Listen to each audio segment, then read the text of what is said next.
Hi friends, మన భారతదేశంలో ఉండే ఒక దేవాలయంలో వాసుకి అనే నాగసర్పం కొలువై ఉందని మీకు తెలుసా? అప్పట్లో ఔరంగజేబు ఆ దేవాలయాన్ని కూల్చే ప్రయత్నం చేయగా ఆ వాసుకి నాగసర్పం తన విశ్వరూపం చూపించగా అది చూసిన ఔరంగజేబు భయంతో కళ్ళు తిరిగి పడిపోయాడు. మనం ఈ వీడియోలో ఆ దేవాలయం ఎక్కడ ఉందో, ఆ వాసుకి నాగసర్పం గురించి నిజాలేవో తెలుసుకుందాం. మధ్యప్రదేశ్లోని ప్రయాగ్రాజ్లోని ఉత్తర దిశలో ఉండే దారాగంజ్ ఉత్తర భాగాన ప్రాచీన కాలానికి చెందిన ఒక వాసుకి నాగ దేవాలయం ఉంది. ఈ దేవాలయంలో నాగుల రాజైన వాసుకి నాగసర్పం ఉంది.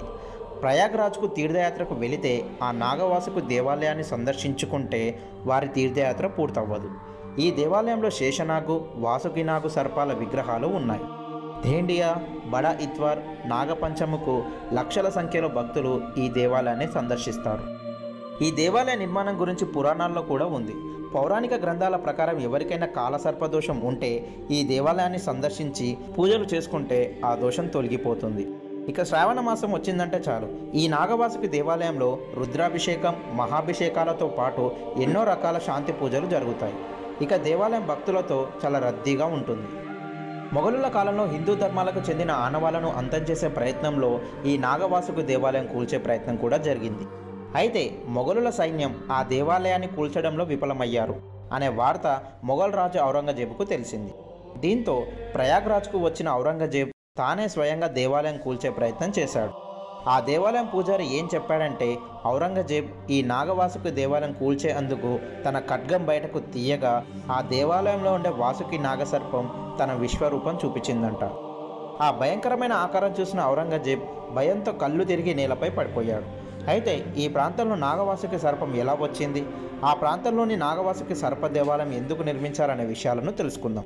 పురాణాలలో ఉండే పాతాళ ఖండంలో శ్రీమద్ భగవత్లో ఈ నాగవాసుకి దేవాలయ నిర్మాణం గురించి స్పష్టంగా ఉంది. దీని ప్రకారం సముద్రంలో ఈ నాగవాసుకు సర్పాన్ని ఒక పర్వతానికి చుట్టి ఒకవైపు దేవతలు, మరోవైపు రాక్షసులు తమ వైపుకు బలంగా లాగుతారు. ఇలా లాగడం వల్ల నాగసర్పంలో వేడి అమితంగా పెరిగిపోయింది. దీంతో ఆ నాగవాసుకి సర్పం ఆ వేడిని దూరం చేసుకోవడం కోసం మంత్రాచల్ పర్వతానికి వెళ్ళింది. అయినా కూడా నాగసర్పంలో వేడి తగ్గలేదు. అప్పుడు నాగవాసుకి సర్పం భగవంతుడైన శ్రీ మహావిష్ణువుని ఆరాధించి తన సమస్యను చెబుతుంది. అప్పుడు శ్రీ మహావిష్ణువు ప్రయాగ్కి వెళ్ళి సరస్వతి నది నీళ్లు తాగి అక్కడే విశ్రాంతి తీసుకోమని చెప్పాడు. అలా చేస్తే నీ సమస్యలన్నీ తొలగిపోతాయని చెప్పడంతో నాగవాసుకి సర్పం ఆ ప్రాంతానికి వెళ్తుంది. ఈ దేవాలయంలో ఎన్నో నాగసర్పాల విగ్రహాలు కొలువై ఉన్నాయి. బ్రహ్మ యొక్క మానస పుత్రుడు నాగవాసుకి సర్పాన్ని విగ్రహ రూపంలో ఈ ప్రాంతంలో ప్రతిష్ఠించాడని ఆ ప్రాంతంలో నివసించేవారు కథలుగా చెబుతుంటారు. ఇక్కడ ఉండే రాళ్లను చూస్తే ఈ దేవాలయం ఎంత ప్రాచీన కాలానికి చెందిందో అర్థమవుతుంది. ఈ దేవాలయంలో గణేష్, శివపార్వతులు, భీష్మదేవుడి విగ్రహాలు కూడా ఉన్నాయి. ఎన్నో వందల సంవత్సరాల క్రితం ఈ దేవాలయ నిర్మాణాన్ని నాగ్పూర్ రాజు శ్రీధర్ భోస్లే చేయించాడు. 2021లో కేంద్ర మంత్రి డాక్టర్ మురళీమోహన్ జోషి మందిర నిర్మాణాన్ని బాగు చేయించాడు.